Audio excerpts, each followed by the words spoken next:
Qin Yichan memandang pria tua berambut putih di depannya dengan ringan, dengan seringai di hatinya.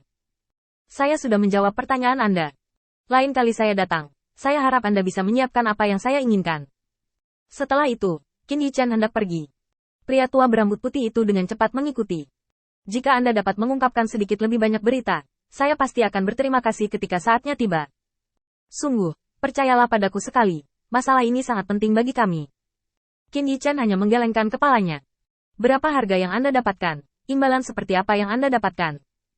Saya tidak suka kesepakatan yang tidak adil. Setelah berbicara, Qin Yichan meninggalkan senyum rahasia dan menghilang di depan pria tua berambut putih itu. Tarik garis dengan dingin dan pergi tanpa ampun.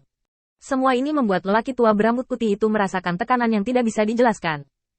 Di depan Qin Yichan, dia tampak seperti manusia biasa yang tertangkap, sementara Qin Yichan lebih seperti monster tua yang telah menguasai segalanya.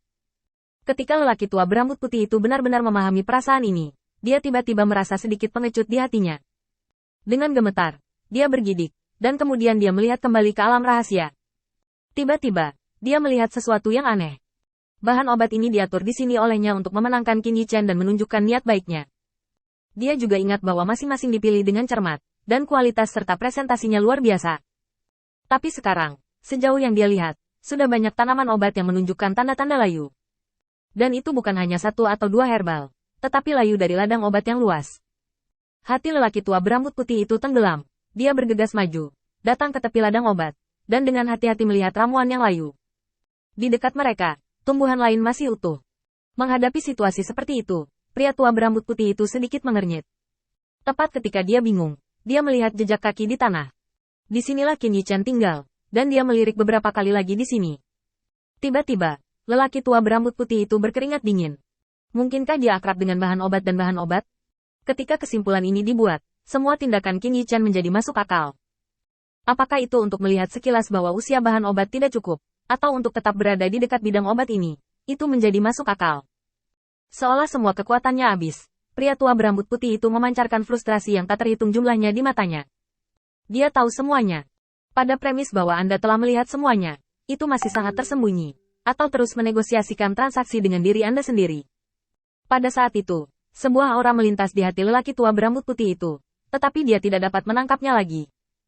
Di rumah Zongtian, setelah Qin Yichan kembali ke rumah Zongtian, dia tidak kembali ke halaman tempat dia duduk untuk pertama kalinya, tetapi datang ke kediaman pemilik Zongtian. Setelah berdiri di luar selama sekitar 3 napas, Qin Yichan berbalik dan pergi. Segera setelah itu, Qin Yichan kembali ke sini dengan ragu-ragu. Dia melihat sekeliling lagi, melihat ke kiri dan ke kanan, mondar-mandir di bawah pohon, dan setelah beberapa saat, Qin Yichan pergi lagi. Patriark Zongtian segera tertarik dengan tindakan Qin Yichan, dan berdiri dengan cepat, menatap posisi Qin Yichan sebelumnya. Alisnya berkerut. Mengapa ini terjadi?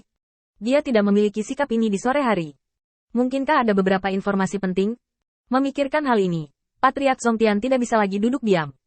Dia akan pergi dengan elit keluarga Zongtian, dan sekarang adalah waktu yang kritis. Jika berita yang dibawa oleh Wan terkait dengan masalah ini, bukankah itu akan menjadi kerugian besar bagiku? Pada saat itu adalah masalah sepele untuk membatalkan rencana, dan Anda mungkin jatuh ke dalam situasi malapetaka. Ada keluarga lain yang mengintip di luar, terutama keluarga Lan Yu, yang sudah merasakan persaingan. Di dalam, ada juga keberadaan Patriark Zongtian sebelumnya, dan posisinya tidak damai. Pada saat ini di mana kita harus melakukan yang terbaik untuk menangani masalah internal dan eksternal. Dia juga harus pergi. Karena dia tahu bahwa Tuan Kecil yang sebenarnya bukanlah orang yang disembah oleh Sekte Pembunuh Dewa. Selama Anda membantu Tuan Kecil yang sebenarnya untuk naik ke tahta Tuan Sekte Pembunuh Dewa, itu akan menjadi waktu ketika keluarga Zongtian akan bangkit sepenuhnya. Dan semakin cepat Anda melakukan ini, semakin baik. Meninggalkan Dongtian kali ini adalah hal yang sangat berbahaya, dan bahkan dia tidak bisa merasa nyaman. Bahkan jika dia telah membuat persiapan yang lengkap, dia masih tidak memiliki kedamaian di hatinya. Sekarang, penampilan Qin Yichan membuatnya semakin kesurupan. Apakah kamu ingin menemukannya? Patriark Zongtian sedikit ragu-ragu di dalam hatinya. Bagaimanapun, dia juga kepala keluarga Zongtian, kepala keluarga. Dia harus menjadi orang yang membuat dan memutuskan setiap saat, tapi itu lebih baik sekarang. Dia membuat keputusan sendiri, tetapi malah berani bertanya kepada anggota klan. Jika masalah ini menyebar, ditambah kejenakaan melompat dari menara langit dengan satu kaki. Ini pasti akan menjadi sorotan dalam sejarah keluarga Zongtian. Sambil ragu-ragu, Qin Yichan datang lagi. Kali ini, Qin Yichen hanya melihat lokasi kamar Patriark Zongtian dari kejauhan. Setelah 10 napas, dia menghela nafas dan menggelengkan kepalanya lagi dan lagi. Dengan gerakan aneh seperti itu, Patriark Zongtian segera panik. Dia sangat ingin tahu mengapa, menghela nafas. Apakah itu terkait dengan rencananya untuk mengirim seseorang keluar dari gua? Semua jenis tebakan buruk muncul satu persatu, dan Patriark Zongtian tiba-tiba panik. Dalam sekejap, dia muncul di depan Qin Yichen. Yi, apakah kamu memiliki sesuatu untuk dikatakan kepadaku? Tujuan kedatangan Qin Yichen ke sini adalah untuk mengaitkan Tian Patriarch dan bertanya, jadi tidak ada kejutan baginya. Tapi masih ada permainan yang harus dilakukan. Pertama, dia melompat mundur, dan kemudian dia memegang telapak tangannya kosong.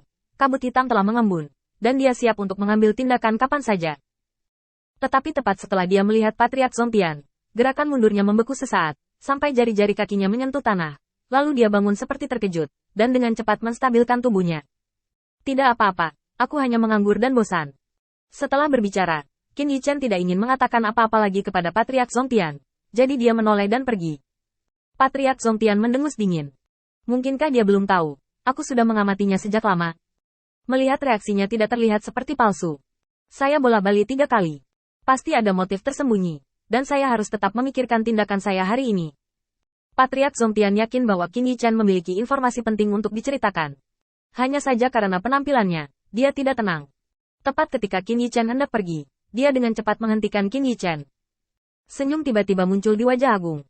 Meskipun senyum ini bahkan lebih buruk daripada menangis. Sungguh status yang mulia sebagai kepala Patriark Zongtian. Biasanya, orang lain mengambil inisiatif untuk menjilatnya. Mengapa giliran dia yang menjilat orang lain? Meskipun senyumnya kaku, Qin Yichen diam-diam bahagia. Wajah ini benar-benar bengkok. Keterampilan akting Qin Yichen jelas jauh lebih baik daripada Patriark Zongtian. Ekspresi panik itu tepat. Kepanikan karena ditemukan oleh gerakan kecilnya sangat jelas. Tidak ada, benar-benar hanya lewat.